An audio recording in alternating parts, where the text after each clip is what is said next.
I like my food local. Wanna know where my cows have been. I like my food local. Wanna know my fish swam up a stream. I like my food local. Ready? Yep.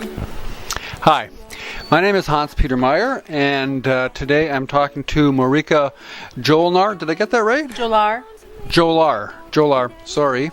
And we're here on the deck at Hollyhock on Cortes Island. Hollyhock is renowned for, among other things, an amazing kitchen and an amazing garden that feeds part of the kitchen. Moreka has just released the second Hollyhock cookbook. She's one of several authors, and she was one of the authors of the first cookbook. It's already a bestseller on the BC list. Why is this book so popular, and why did you release one when the first one was only released 9 years ago? Well, to me, 9 years ago for a cookbook is old. Yeah. So this is current. We're touching on some of the food trends of gluten-free, raw foods, alternatives to sweeteners, and alternatives to dairy. We didn't really get into that a whole lot in the first book. And this book is a lot closer to the garden. I think this book is closer to the farm and the garden than the first one. So it was time. Like, to me, food trends change really fast, and it was necessary. So a couple of things. One is, I've been coming here to eat and do other things for about 4 years now, and I'm always impressed with how that garden, to me, feels like the soul of this place. It's the heart. You have to walk through there to get to the kitchen. You go through here to go to workshops and stuff. And it's a beautiful place, but you produce a lot of food. So that was one of my first questions a couple of years ago. But the other one is this a trend? Like, I mean, I see the first Hollyhock book was definitely maybe groundbreaking vegetarian food. It was very fresh. It was very vegetarian. You said there's no tofu in this one, which I'm happy about. But I kind of see this one as maybe it's about what's happening with local food now. But is that a trend, or is that? I mean, you have some really strong opinions about this. I do. No. I think of some of the trends as being what's current is the raw food and the gluten-free, and that's some of what's coming up. No, local food, I really hope, is not a trend. No. Like I said, I think it's a necessity. It's absolutely, it's got to be the direction that we're going in more. So why do you say that?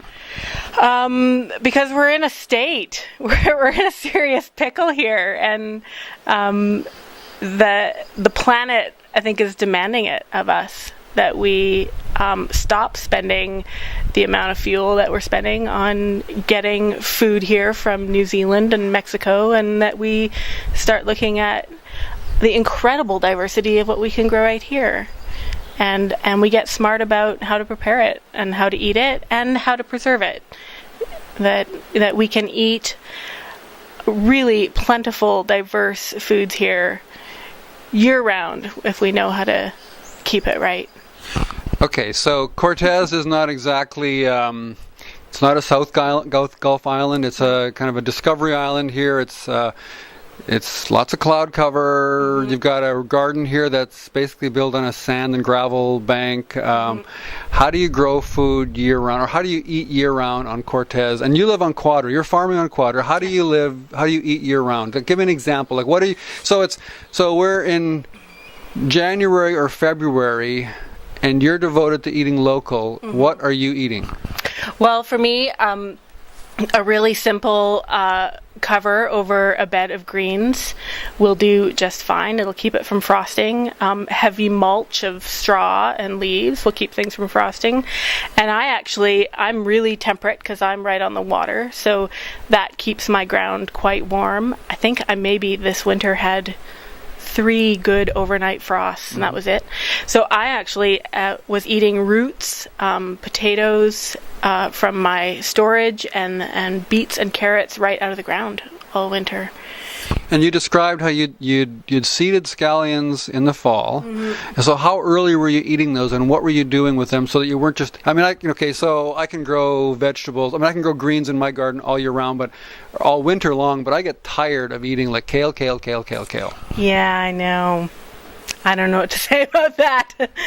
I get inspired about eating kale. For me, there's a lot of things that I can do with kale that are exciting to me. So, but other mixed greens, like I didn't only have scallions seeded, but winter broccolis, winter cauliflower, cabbage, and all sorts of other greens. A mix of mesclun greens and arugulas and all those things were coming up first thing, like as soon as it started to get warm. Right. So we're kind of blessed here, well, very blessed on the West Coast here. We can grow fresh food most of the season. You also talked about a meal that you'd prepared where you took some of your root vegetables, which were still in the ground all winter, and so you had last year's root vegetables. And what did you do with them with this new green? So give me a little bit of a recipe here. An example. We made a roasted beet dressing, so roasted beet vinaigrette. So we took gold beets, I think they were, and roasted them off in the oven and blended them probably with some red wine vinegar. Probably a little oil, some whatever herbs we had. I think we had still parsley in the garden. And then harvested those early greens, which also included sorrel, which I'm quite nuts about. Totally having a love affair with sorrel right now. So the baby kale, the mustards, the mesclans, all of those things. Tossed them with that dressing, and then roasted off all the potatoes that we had stored, and other beets, mixed beets, and carrots. And so roasted them all off, tossed them also with the dressing, and laid the whole thing out on a bed of greens. Like, for me, that's a meal. That's a main meal done. And if my neighbor's got some fresh cheese, I'm really happy to sprinkle that over the top. Right. Yeah. Now you've talked about so one of the things that I've been interested in, I've been asking people about their local food heroes for about a year now. Who is your Vancouver Island local food hero? Lots of different ways. So I asked that of you. So and you talked to me about your neighbors. So how are your neighbors and the people you work with, how do they inspire what you do with what's at hand? To me, they're doing the things that really our ancestors have been doing forever. They're young, a lot of them are young families, and they're returning to their family land or to these small islands where they can have enough land to be growing their own cattle and chickens for meat, and lots of eggs, and milking and making fresh cheeses. To me, they're the ones who are inspiring me. And some of them are able to show up to farmers markets, but a lot of them are just selling very on the down low. They're selling to their community, and there's quite a network, a beautiful web of a food exchange. Some of it which is often traded, between farmers, which also I think is a beautiful new currency. Well, I'm seeing this happen too, and I'm actually surprised at how many young people are returning to or deciding to grow food. It seems crazy, you give up urban life for dirty nails and sunburns and stuff like that. Yeah. But you're one of those people who did that. I mean, you returned from. Well, tell me a bit about your farm and what brought you back here, because you've been cooking here for years. Yeah. But seasonally. And how many years ago did you decide to commit to being on Quadra? Just 2 years ago, I came back to Quadra from living in Hawaii and Vancouver. And I just started to see the Hawaii life. It's great, and I was farming there and cooking, but not sustainable for me as long as my family and the majority of my peeps are on the mainland. And I didn't want to be relying on a lot of plane travel. So... and I'm greatly benefited by having a big chunk of family land on Quadra where I could grow food, and I just thought, it's time. This food situation is getting pretty scary, and I think that's what I'm hearing from my peers too. Those of us who are choosing to sort of be back to the landers, and. We're not going to be making our millions. We're really lucky if we're staying out of debt, honestly, but we're eating really well. like for me, we're doing a market garden, and we also use a lot of our produce for our own catering. Right. But for me, that's juicy, but the real juice of it is that I'm able to feed myself and my community and my family from what I'm growing, and that's really juicy for me.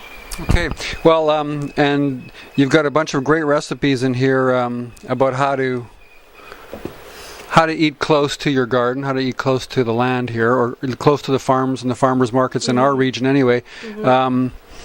It is available throughout BC, but also on Amazon, if that's your way of buying stuff. And I must say, like my sweetheart, who is a very hungry girl and who loves and is very picky about her food, she has said that this place, the place you cook at, the place that it's inspired these cookbooks, is absolutely worth the trip. So even if you didn't stay here, but you just come for lunch, this is a great place to eat and taste what people are doing with... Well, you said in the height of the season, you guys are cooking 360 meals.